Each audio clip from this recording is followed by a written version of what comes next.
J'ai toujours été fasciné par la mer, ces vastes océans bleus qui recouvrent les 2/3 de la surface de la Terre. J'ai grandi sur la côte ouest de l'Irlande et j'ai profité des plages immaculées, presque désertes, qui donnaient sur les eaux froides et agitées de l'Atlantique Nord. Mon père a servi pendant de nombreuses années dans la marine marchande, et c'est lui qui m'a appris à naviguer. De lui, j'ai appris la navigation, les marées et les courants. Papa avait de nombreuses histoires d'aventures en haute mer, des lieux exotiques, des paysages magnifiques et des animaux sauvages, mais aussi des dangers et des tragédies. Il m'a toujours averti que la mer était traîtresse et qu'elle pouvait vous rendre fou si vous la laissiez faire. Mais cela ne m'a pas effrayé et j'ai passé une grande partie de mon enfance à rêver de m'enfuir et de partir à l'aventure. Souvent, j'aurais aimé être né à une époque plus ancienne, où une grande partie du monde était encore un mystère, pour ainsi dire une page blanche sur la carte. Ayant grandi dans la seconde moitié du XXe siècle, je pensais que tout sur la planète avait déjà été découvert. Il s'est avéré que j'avais tort. Maintenant, je suis un homme adulte d'une quarantaine d'années. L'exubérance naïve de ma jeunesse s'est estompée avec les années. Néanmoins, je ne me suis jamais installé, voyageant toujours d'un endroit à l'autre, d'un continent à l'autre, dès que l'occasion se présentait. Ma vie a été marquée par ma passion pour le voyage et le goût de l'aventure, mais il y a une chose que, pour des raisons inexplicables, je n'ai pas pu fuir, peu importe la distance parcourue. D'une manière ou d'une autre, ils parviennent toujours à me retrouver, peu importe à quel point je m'éloigne. Souvent, je repense à ce jour fatidique, il y a 30 ans, quand, à l'âge de 11 ans, j'ai pris une décision basée sur la naïveté et l'enthousiasme de la jeunesse. Pour être honnête avec mon moi plus jeune, il n'y avait aucun moyen de prévoir les conséquences à long terme de ma décision. Si seulement j'avais su dans quoi je m'embarquais, mais on ne peut pas remonter le temps. Et maintenant, alors que j'approche de la fin, ne ressentant rien d'autre que de la peur et du regret, je me décide à partager mon histoire dans l'espoir qu'elle empêchera d'autres personnes de faire les mêmes erreurs. L'histoire commence par une chaude journée d'été en 1991. Je promenais Skipper, notre chien de famille. Skipper était un labrador noir, très fidèle et plein d'énergie. Il n'est plus avec nous aujourd'hui, bien sûr, mais je garde de beaux souvenirs d'avoir grandi avec lui. Nous nous promenions le long d'une section de plage isolée près de chez moi. Comme je l'ai déjà dit, j'ai grandi sur la côte ouest de l'Irlande, une partie magnifique du monde et un endroit incroyable pour un enfant, mais pas si bon quand on atteint l'âge adulte et qu'on commence à chercher un emploi. Notre plage locale était isolée et rarement visitée. C'était avant que le tourisme ne prenne vraiment son essor, et des joyaux cachés comme notre petite plage étaient encore protégés de la foule. Ce matin-là, je profitais du soleil et du ciel dégagé, ce qui est une rareté dans n'importe quelle partie de l'Irlande, et Skipper s'amusait comme un fou.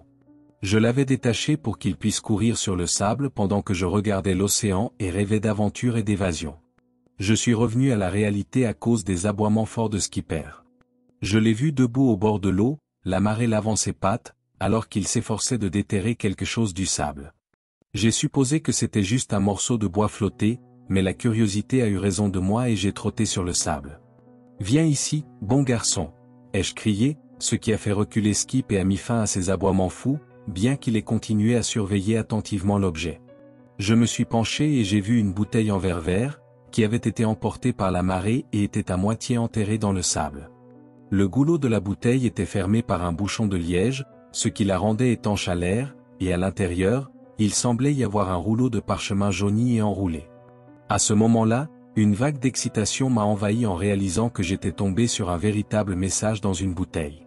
De nos jours, les messages dans les bouteilles ne sont pas très courants, en raison de la communication mondiale instantanée, mais ils ont une longue et romantique histoire qui remonte à des siècles. Vous connaissez probablement la chanson de Sting et plusieurs films sur le sujet, mais le concept original remonte au moins à la Grèce antique. L'idée de base est que vous mettez une note ou un message écrit dans une bouteille scellée, que vous la jetez à la mer, et que le message dans la bouteille est finalement emporté par les courants marins jusqu'à une plage, peut-être même sur un continent complètement différent.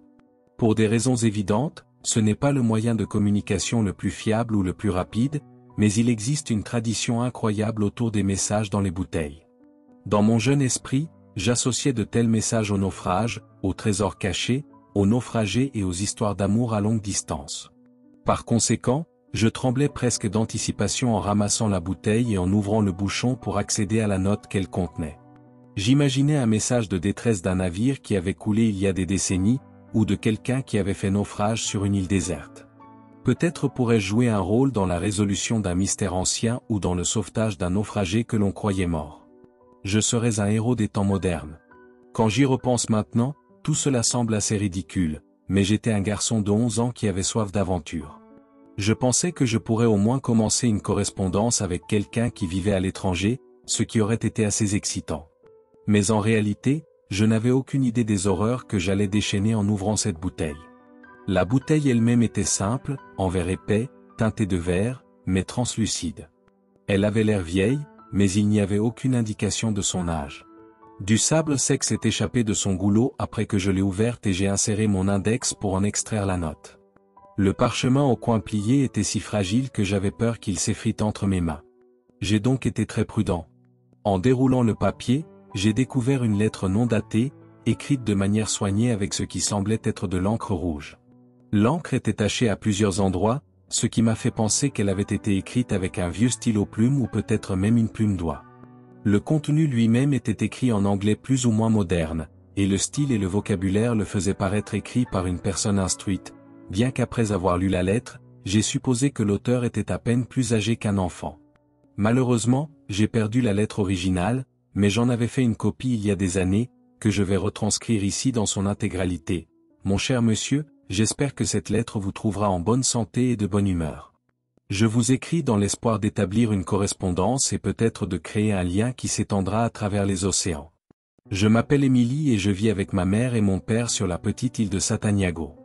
Notre maison est belle, mais elle est solitaire et parfois dangereuse. Les hivers sont longs et froids et nous sommes assaillis par des bêtes féroces, des ours sauvages aussi grands que des vaches et aussi blancs qu'un cygne, et une bête aussi grande qu'un bœuf qui vit dans la mer, avec 2 défenses dans la bouche comme celle d'un éléphant. Le jour, notre île est couverte d'oiseaux nichant d'un blanc pur, tandis qu'un rideau de plumes de milliers d'autres crient en volant au-dessus de nos têtes. Les nuits sont un temps de prudence, car les démons rôdent sur la terre à la recherche de victimes. Mais nous sommes trop intelligents pour eux, car nous gardons toujours notre maison éclairée et nos armes chargées pour les tenir à distance. Nous sommes issus d'une lignée forte, vous savez. Mes ancêtres ont été abandonnés ici il y a de nombreuses années, punis pour leur amour et laissés pour mourir dans cette terre impitoyable, mais ils ont survécu contre toute attente, ont fondé une famille et ont fait de cette île leur foyer. Et nous sommes restés ici, isolés du monde, mais libres. Car les hommes mortels craignent toujours de poser le pied sur cette terre, et les navires évitent notre côte traîtresse. Vous vous demandez peut-être pourquoi j'écris cette histoire, mon cher monsieur. J'avoue que j'envoie ce message sans la connaissance ou le consentement de mes parents. S'il vous plaît, ne me jugez pas trop durement pour mon petit acte de rébellion. Autant j'aime mes parents, autant je suis très seul et j'aspire à une connexion avec le monde extérieur. Je dois vous avertir qu'établir une correspondance avec moi n'est pas sans risque. Il y a des forces sinistres qui cherchent à empêcher de telles choses. Néanmoins, je vous demande de prendre le risque, mon cher monsieur. S'il vous plaît, racontez-moi votre vie, votre famille et votre maison, vos espoirs et vos rêves. Je veux tout savoir. Je ne peux pas vous donner l'emplacement de mon île, et elle n'apparaît sur aucune carte faite par l'homme. Ce que je peux vous dire, c'est que toute lettre scellée dans cette bouteille et jetée à la mer m'atteindra, et je vous répondrai. J'espère sincèrement avoir de vos nouvelles, mon cher monsieur. Sincèrement, Émilie. J'ai relu la note plusieurs fois, ma main tremblant toujours alors que l'eau de mer me lavait les chevilles et que Skipper attendait patiemment à mes côtés. Avec le recul, l'étrange lettre contenait plusieurs signaux d'alerte, notamment les références aux démons et à une terre mythique. L'explication la plus évidente était que la note était une farce élaborée. Mais j'étais un gamin naïf de 11 ans avec une imagination débordante et une envie d'aventure, donc tout ce discours sur des îles mystérieuses et des légendes perdues m'excitait. Je voulais me connecter à ce monde et faire partie de cette fantaisie. Je n'ai parlé de ma découverte à personne de ma famille ou de mes amis, pas même à mes parents. Je ne sais pas exactement pourquoi. Je suppose que je pensais qu'ils ne me croiraient pas, ou peut-être voulais-je simplement le garder comme mon petit secret. En tout cas, le lendemain, j'ai écrit une lettre, les sceller dans une bouteille et les jeter du haut de la falaise, la regardant s'éloigner jusqu'à ce que le verre disparaisse sous les vagues. Je n'ai pas gardé de copie de la lettre et je ne me souviens pas exactement de ce que j'ai écrit il y a toutes ces années. C'était bien sûr le genre de choses insensées qu'un garçon de 11 ans demanderait. Je parlais à Émilie de moi et de l'endroit où je vivais, tout en lui posant des questions sur sa vie sur l'île, qui semblait beaucoup plus intéressante que la mienne. Le fait que j'ai jeté la bouteille dans l'océan dans l'espoir qu'elle atteigne Émilie était, bien sûr, ridicule. Si vous voulez établir une correspondance avec quelqu'un par message dans une bouteille, vous incluez votre adresse et vos coordonnées dans la lettre pour que la personne qui la trouve puisse vous répondre par des méthodes conventionnelles.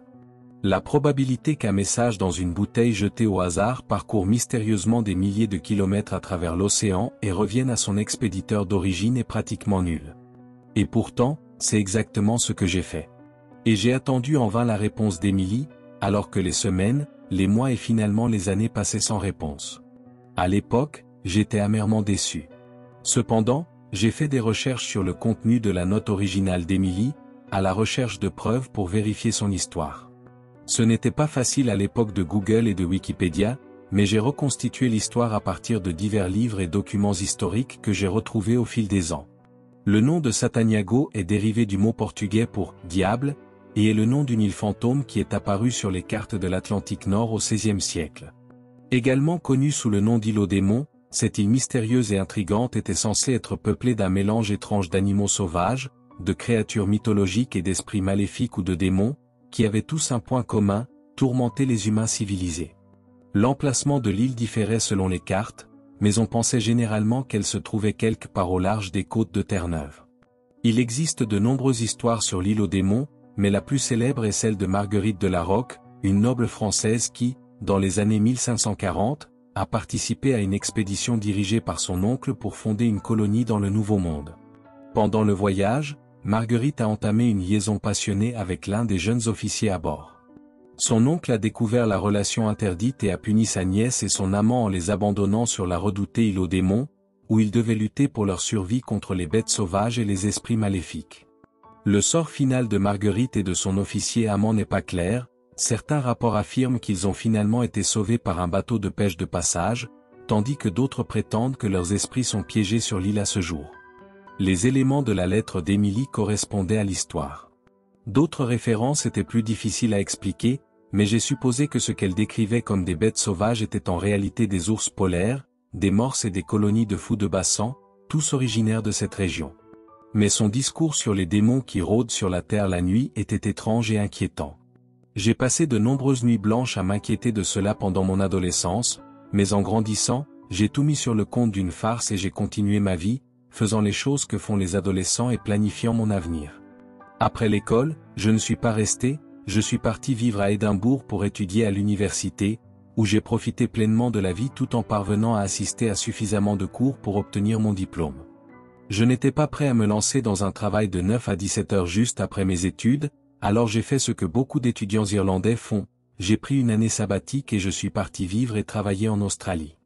J'ai vraiment apprécié mon séjour là-bas, me faisant de nouveaux amis et ayant une série de relations courtes mais excitantes. Je profitais définitivement de mon mode de vie hédoniste et festif, et je ne pensais guère à l'étrange expérience que j'avais vécue dans mon enfance. Mais c'est alors que quelque chose s'est produit qui défiait toute explication logique. Je vivais à Sydney à l'époque. C'était tôt un dimanche matin et j'avais fait la fête toute la nuit. Je marchais le long de la plage sur le chemin du retour, juste au lever du soleil, soignant une gueule de bois infernale, quand j'ai trébuché sur le sable. Mon plan était de rentrer chez moi et de dormir quelques heures, mais le destin est intervenu. Je me suis arrêté brusquement quand je l'ai vue, me frottant littéralement les yeux avec incrédulité. Elle était là, à moitié enterrée dans le sable, juste au bord de l'eau. La bouteille verte, échouée. Un frisson a parcouru mon dos en la regardant, et les souvenirs de mon enfance sont revenus en force. De loin, la bouteille ressemblait à celle que j'avais trouvée sur la plage en Irlande 10 ans plus tôt. Mais ce doit être une coïncidence, me suis-je dit. J'étais à des milliers de kilomètres de chez moi, sur la côte d'un océan complètement différent. C'était tout simplement impossible. Je me suis rassuré en balayant la plage du regard, avant d'avancer prudemment sur le sable, et avec un tremblement, j'ai tendu la main pour saisir la bouteille. En y regardant de plus près, j'ai été stupéfait de constater que la bouteille était identique à celle que j'avais découverte des années plus tôt, jusqu'au bouchon de liège qui la scellait hermétiquement. Et comme prévu, en regardant à travers le verre translucide, j'ai vu une note enroulée et jaunie avec des coins pliés à l'intérieur. À ce moment-là, j'ai ressenti un mélange d'émotions intenses, mais surtout un terrible pressentiment. Je suis devenu paranoïaque, ayant le sentiment distinct d'être observé. Mais en balayant à nouveau la plage, j'ai vu que j'étais seul. Une partie de moi voulait simplement jeter la bouteille à la mer et ne plus jamais y penser, mais je me suis rendu compte que je ne pouvais pas. Je ne sais pas pourquoi, mais j'avais un besoin incontrôlable d'ouvrir la bouteille et de lire la note qu'elle contenait.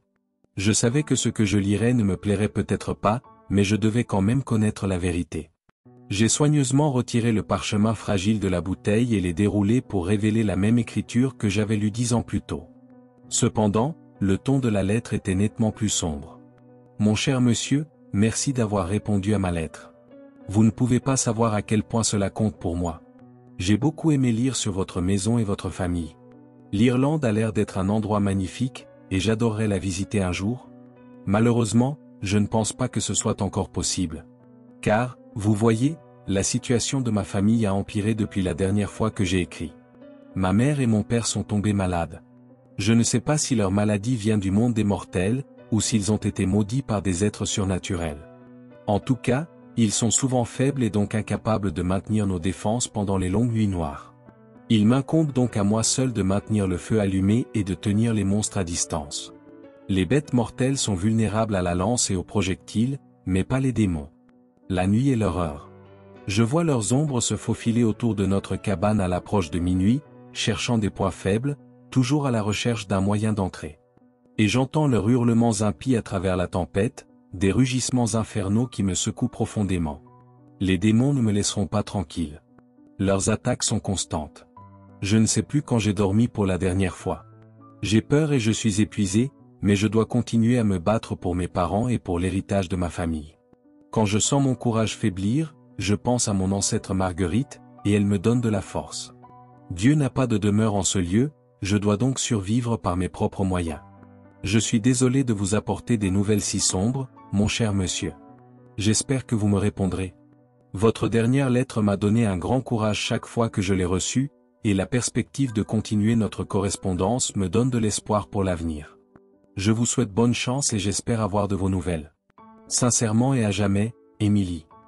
Je suis resté là, hébété, pendant une éternité, relisant la note encore et encore, tout en essayant en vain de donner un sens à tout cela. Il n'y avait tout simplement aucune explication logique que je pouvais imaginer.